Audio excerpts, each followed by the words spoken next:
High বন্ধুরা, আজকে দুপুরের আবার রান্না নিয়ে চলে এসেছি। খাওয়া দাওয়া কি খাওয়া দাওয়া হবে এই দেখুন। ডাঁটা দিয়ে আলু দিয়ে একটা তরকারি, মুসুর ডাল, পেঁয়াজ দিয়ে আর রুই মাছের ঝাল, আর সাথে আছে গন্ধরাজ লেবু আর ভাত। আজকে এটাই খাওয়া দাওয়া। এটা বড় রান্না করেছি, আমি রান্না করিনি। চলুন খাওয়া দাওয়াটা কমপ্লিট করে নিই। যদি ভালো লাগে দুপুরে খাওয়া দাওয়াটা, তাহলে একটা লাইক শেয়ার কমেন্ট করবেন, পাশে থাকবেন। ঠিক আছে, দাঁতে ব্যথা, ওরা দই খাচ্ছে। দই দই মারছে দই। ও দই খাওয়ার কি আছে? ওদের 4টে গরুর দোকান ছিল। আস্তে খাও। ও বাপ রে, দই খাচ্ছে না হই খাচ্ছে।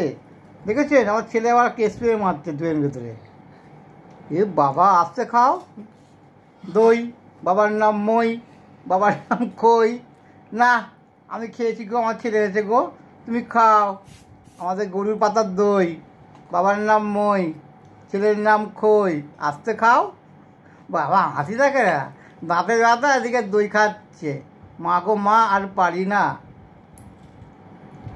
মুখ তো নেই লুচি, ফুলকো লুচি।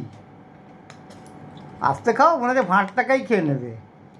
যদি বৌদির দই খাওয়াটা ভালো লাগে, লাইক দেবেন, কমেন্ট দেবেন, না দিলে দেখে নেবো।